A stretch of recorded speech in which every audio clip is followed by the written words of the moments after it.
Have you ever looked up at the end of a week or a season or a year and wondered where it went? Not because anything was definitively wrong, but just because you were moving so fast that you barely had time to notice that you were living it. I've been thinking a lot lately about what it means to live on purpose. But here's the thing. It's incredibly difficult to choose your life when you're living on autopilot. So today's conversation is about waking up, getting out of autopilot, and choosing to be on purpose.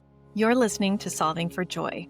I'm your host, Dr. Chrissy Ott, a multi-boarded integrative physician and professional certified life and career coach. This podcast is about joy, what it means, how we find it, and the creative ways people are solving for it in their own lives. I'm so glad you're here. Our guest today is Dr. Nissa Keyashian, a board-certified psychiatrist, psychotherapist, and the author of Practicing Stillness.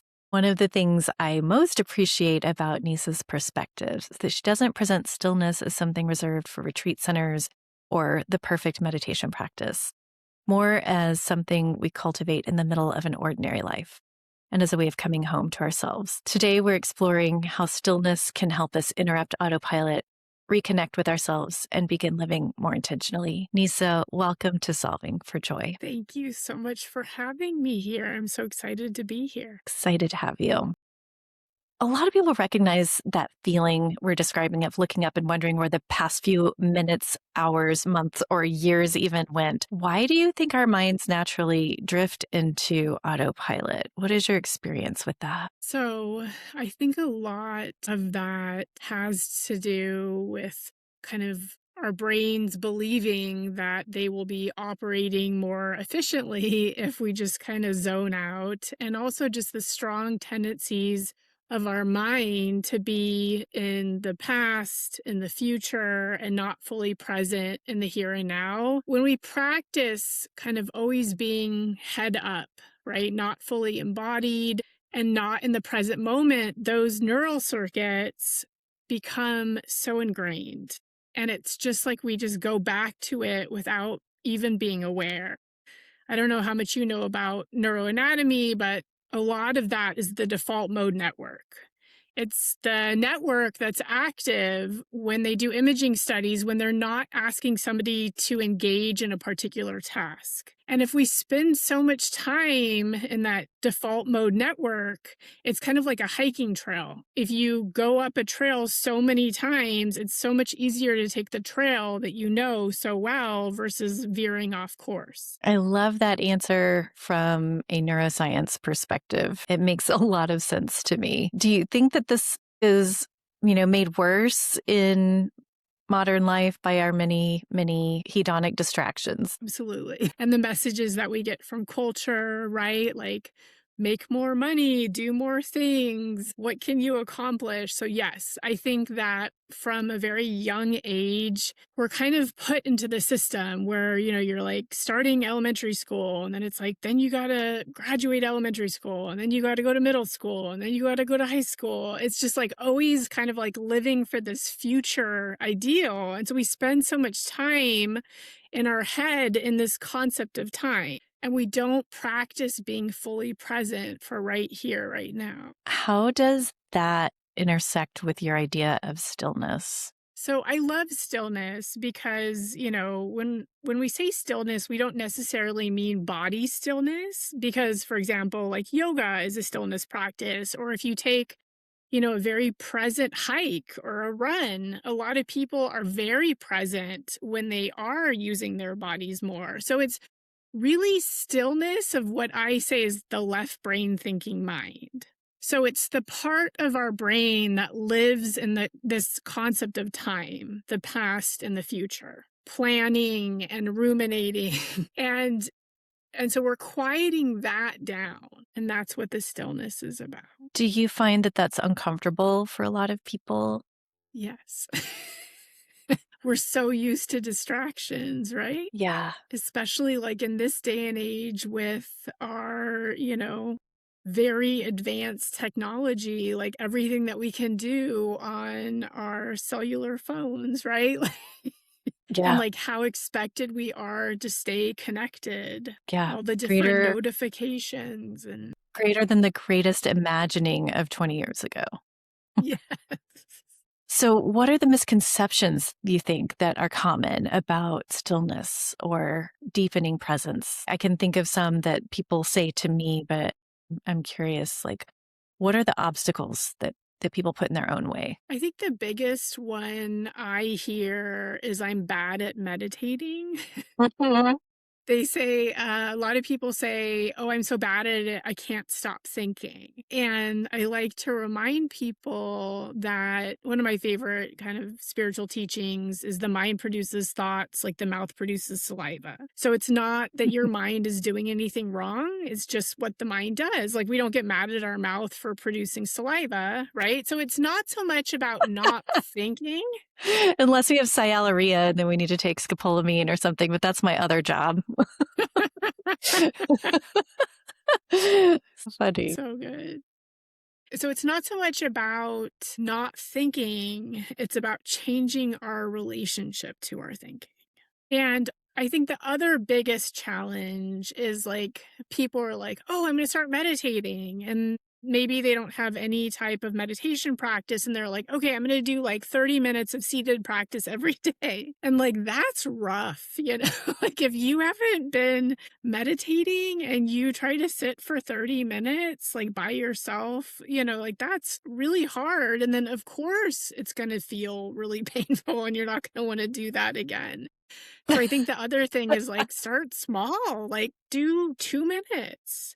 Yeah. So the image that I just got from, going from not meditating to trying to sit for 30 minutes is like putting yourself into a glass cylinder with 100 mosquitoes. Or like all your experience is like, oh, that this whole time. Yes. So no perfect stillness and opportunities to deeply connect a little bit at a time. Yeah. And then also like some people seated meditation is just not for them, And so maybe do a walking meditation or maybe practice some yoga or tai chi, so it does not need to look a particular way. Yeah. There are different forms and advancements of meditation, like there are different forms and advancements in dance, right? Anybody can move their body to music, and that is what dancing ultimately is. Not everybody can do 32 perfect on point fouettes, as in second act of Swan Lake, but that's not what we're aiming for just when we say let's dance, right? So when we say let's meditate, it might be let's watch our breath for 2 minutes and see what happens. Yeah. Yeah. Or listen to like a 2-minute guided meditation. A lot of people, if they're starting out, guided meditations can be a lot more accessible. Yes, you have to find one that doesn't annoy you. I am in love with Insight Timer because of all of the options, from affirmations to stories to sounds, and also like having a tracker that tells you how many days in a row you've done something that counts as meditation is encouraging. I love it.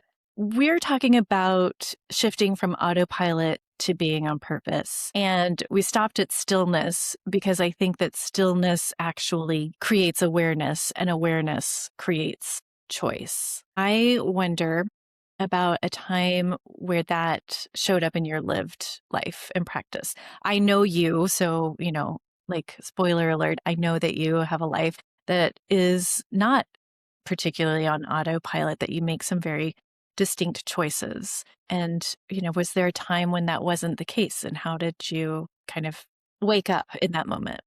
Yeah, I talk a little bit about this at the beginning of my book, but I went to medical school wanting to go into psychiatry, but I kind of fell in love with the great breadth of medical knowledge. And then I also come from a cultural background where, mental health stigma might be even more present than it is in our culture. And so I ended up matching into internal medicine and I was like, this is not what I want to do. And I was struggling so much with anxiety and depression, and I was going to therapy, but I just felt so lost for a while.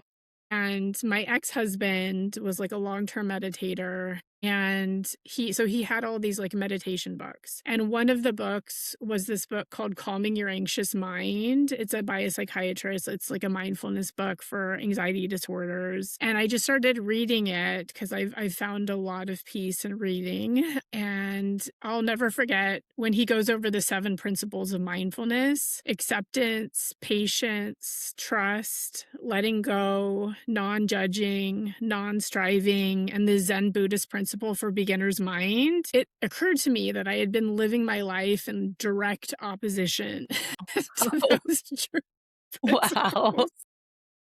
My goodness. And I was like, okay, I think like maybe I need more of these things. And I just kind of dived into all of that, and it helped me so tremendously. And what kinds of life on purpose choices followed that practice? So I started meditating. I started just kind of like gobbling down spiritual books. Like I kind of fell in love with Eckhart Tolle at the time, and just like I used to listen to his audiobooks all the time. And then I started listening to Jack Kornfield and Sharon Salzberg and Joseph Goldstein, and I just loved all of it. Buddhist psychology makes me very happy. Mhm. So yeah, I just started doing all of this, and I found my way back to psychiatry. My therapist was like, "What did you want to do before you went to medical school?" And I was like, "I wanted to become a psychiatrist." And it was funny because that day I went over to my dad's house and I told him, I was like, "Dad, I think I'm going to go back to psychiatry." He's like, "Why? You going to work with crazy people?" And I'm like, "I don't like that term, but yes, I do." Yeah. It sounds like, when you pause and like get off the momentum train and become more clear, then there's a possibility of becoming more deeply yourself. And yourself really wanted to be a psychiatrist. You just got distracted from that for a moment. Yeah. Yeah, it was cool too because in my residency program, there was a psychologist, was down in Southern California, and he was leading an MBSR, mindfulness-based stress reduction program. I was at the VA, and I kept like sending him my patients, and he reached out and he's like, "Thank you so much. That I really appreciate." He's like, "Would you want to come do this?" And I'm like, "Yes." Yes, thank you for picking up the clue phone. And so I started going to his groups. And then when I graduated residency, him and another, she's actually a physician, but she doesn't practice medicine anymore, woman from inside LA, Christiana Wolf, she and him led this mindfulness program for clinicians. And I took that there, and I've been incorporating this work into patient care ever since. That's awesome. When you incorporate this work, do you see your patients make more being on purpose decisions, more aligned? I do. I mean, I recommend this to a lot of people. Unfortunately, a lot of people don't always, it doesn't resonate with everybody, which Yeah. makes sense, right? But the people that it does resonate with a lot, I definitely see it with them. I think just that pause, that it makes me think of that Viktor Frankl quote: "There's a space between stimulus and response." And I think that pause is so huge, whether it's like with parenting or just like any number of challenges that we face, just like pausing so that we're not falling back on those like old habitual reactions, but we're being more intentional. Yes. Yes. We have so much more available to us.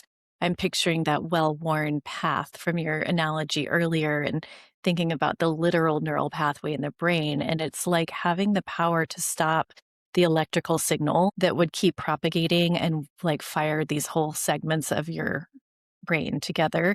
And instead saying, like, hold on, we're going to pause for a second so that we can choose actually, do we want to turn left 30 degrees and go down this other interesting neural pathway where I take a breath and say, it seems like you probably didn't know that that hurt my feelings instead of F you again.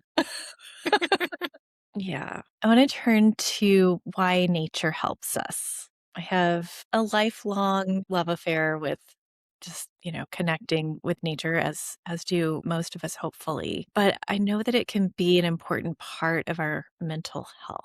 And I wonder if you have a perspective about how nature gives us something that we've forgotten how to have in everyday life. Absolutely. I mean, we are nature, right?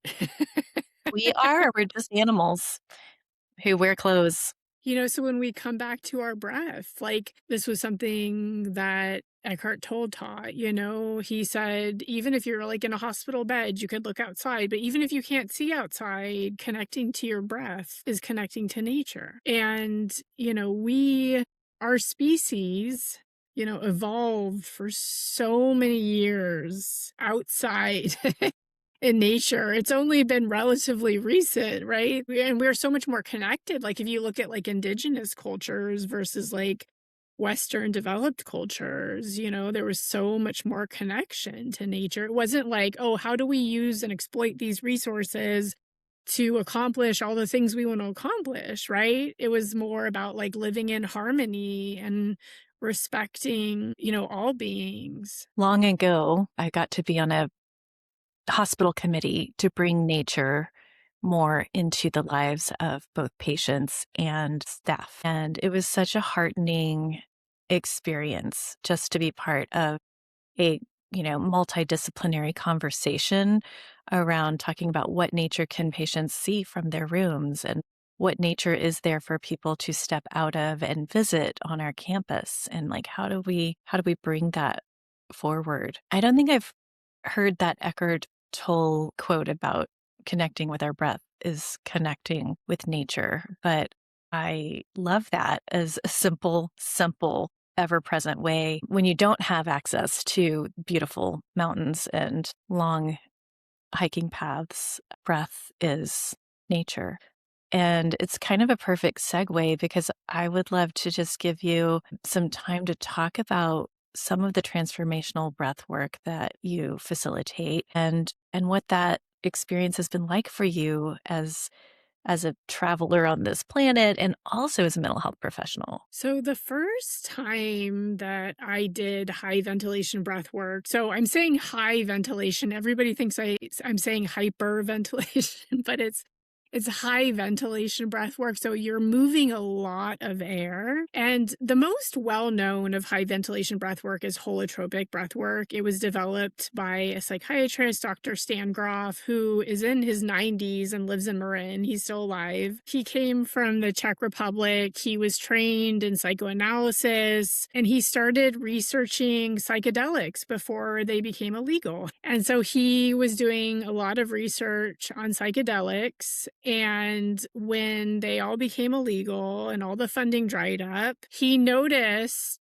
that when people were coming down from their LSD trips, that they were breathing in this high ventilation manner. So they were moving a lot of air. So like usually it's breathing through their mouth, and it's deep is more important than speed, but it is also a little bit faster than normal. It's kind of like this. So it's like a deep and also a little bit rapid breath. He noticed that people were breathing that way to extend their experiences with psychedelics. And it's really cool because when I go to the Harvard Psychedelics Conference every year, and all the studies that they're doing on psychedelics, they reference a lot of Dr. Groff's frameworks because so when all the funding around psychedelics dried up, he switched to this high ventilation breath work. And it's usually done set to a very specific musical set that takes you on a journey. Uh-huh. So a lot of like high energy tribal drumming music kind of helps you get your breath going. And then it goes into all these kind of like intense kind of soundtrack music. And then it wraps up with more integrative and gentle music. And he's written extensively about this. And so a lot of these new studies on psychedelics are using a lot of like his framework. So it's cool to hear all of that. And when I first did it, I did it at a yoga retreat, and this was in 2015. And I had no idea what it was. I just like went to the yoga retreat to do yoga, and they were like, "Okay, this is what we're doing now." And it was very powerful. And the reason I think it really stuck with me was because it kind of felt like my mind cleared up, like that left brain thinking mind kind of quieted down in like about 20 minutes. Like usually what would take me like several days on a silent meditation retreat, it felt like it happened within like 20 minutes. And it was so freaking awesome. That day I cried a lot, and I didn't realize how loud I was being until the share circle and everybody started referencing my crying, but they were referencing it in a way that it was like very healing for them too. And this is what I learned in my training program is in this work, we're connecting to our innate guiding intelligence or our soul or our higher self with a capital S. And there's also a group innate guiding intelligence. And so and I've led this, work a lot online, but I've also led it at retreats. And it's pretty amazing the people that lead it with me, we watch and everybody's wearing like an eye mask. So it's like an eyes closed experience, but you see how people's energy is like feeding off of each other. And it's wild. Wow. Yeah. I've had one experience of high ventilation breath work. It was at Savannah last year, and I found it really like very profound. Like it was a way to access what I understand as medicine space, which is that, higher octave, different consciousness kind of space. And it surprised me. How do you keep safeguards around it for people who might not have capacity for that kind of shift? Is there some wisdom to share around when it might not be appropriate? Yeah, so I have information about the, contraindications of it. There's, a variety of like medical issues and then also a variety of mental health issues. In my program, I was told people with bipolar disorder shouldn't do that. But when I was looking through the literature and then also speaking to other mental health professionals who do this work, including that one psychologist, he said that he does this work with people with bipolar disorder. And as long as they're engaged in treatment, talk to their doctor about it, and have good follow-up, he's not concerned about it. Yeah, do not do in isolation. With the breath work, just like with some psychedelic experiences, many psychedelic experiences, there may be, physical sensations that are surprising, and there may be also some insight that's sort of gently dropped into that space. Is that kind of the primary thing that you see lasting after an experience like that? Or what do you see as the long-term benefit? So I have seen people, the breath work and the music, there's some preliminary data on this, but it's really believed to quiet down that default mode network that I was talking about earlier. And how long does that last? To quiet down the left brain thinking mind. There isn't like good long-term data on this, but like the But just like your short-term data. sense. Yeah. Yeah, so I think I recommend that people do this ongoing. The people that do this ongoing find that they integrate their experiences that they have during breath work more and more into their day-to-day life. And so it's connection, is a stronger connection to your intuition, more groundedness, like in the interconnectedness of all beings. And then a lot of people really diving into their creativity a lot more, really engaging a lot more with art, meditation. And then a lot of people, have spiritual experiences. And so this kind of starts them on a road down to exploring their spiritual health in deeper and deeper ways. Yeah. I like the fact that the word inspiration coincides with both being inspired and breath work in this avenue. And I'm bringing it back to living on autopilot developing awareness that you're living on autopilot, developing enough stillness to have choices, and then making choices to live on purpose, and how, our simple breath could be a version of something that brings us back home to that home base where we have pluripotent options again. Yeah, one thing that I found, so when I was going through the training program, it was during the time that I was planning my first retreat, and you're familiar with the craziness of retreats, right? Yes, yeah. And, I tend to skew more towards fear and anxiety. And there was just so many things that there were so many logistical things. There was just so many new things. And there was, so many potential worries and fears. But I had to practice this weekly for my certification. And this is, I think, one of kind of the big times that I just super fell in love with this work, because the left brain thinking mind, I said it's very based in time. It's also very based in like fear and scarcity. And so when that quiets down, a lot of the creativity, the curiosity comes forth. And there's like this general kind of like trust, right? Like, and so I think that was so important for me, because when I was doing the breath work, I would have these like awesome ideas like, oh, I should do this with my retreat. I should do that. And it was almost like the other like noise just kind of like settled to the bottom like a snow globe. And I would have these like insights, and I was like, okay, yes, Yes, and I think this the works more for I me. practice that, it's like easier to access in my day-to-day life. If there is something simple that somebody in the middle of a life that involves Costco runs and scheduling kids' activities and going to work, what would be your invitation for that person to access a little bit of stillness, or even like a super simple version of breath work to practice toward this end? Yeah. So my biggest recommendation is, if you don't have any kind of stillness practice, I would start with just 2 minutes. I talk a lot about this in my book, and I would tie it to something you do every day. Like some people do it right when they get up and use the bathroom, take their medicine, and they just sit down for 2 minutes, or lunch, or before bed. I would recommend guided meditations, but it could be as easy as just setting a stopwatch for 2 minutes and just focusing on your breath and your body wherever it feels most pleasant. And then when your mind wanders like it does, that's okay. You just kindly and gently come back to your breath. And I would just start there. And if the breath work is interesting to you, you're always welcome to come find me. I would love to share that with you. Thanks, Nissa. We will include Nissa's contact info in the show notes, of course. And I'm so grateful that we have shared and crossed paths in this life. Nissa's going to be leading some breath work at the Physician Coaching Summit in November, which I'm super excited about. And in closing, living on purpose does not necessarily mean changing your life around.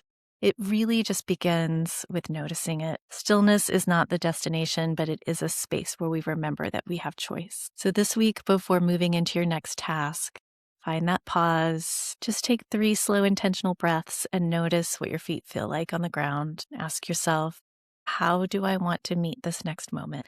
It takes less than 30 seconds, and that can be all we need to interrupt autopilot and remember that we have a choice. If today's conversation resonated with you, please subscribe so that next week's episode is automatically there for you. Next week, we'll explore vision and vision crafting, because once we begin living on purpose, the next question becomes, what kind of life do I want to create? I can't wait to explore this more with you. May you find enough presence to pause. May you notice the life that's already unfolding around you. And may each small moment of awareness bring you one step closer to living with intention, clarity, and joy. Thank you, Nissa, for being with us. Until next time, friends, keep solving for joy.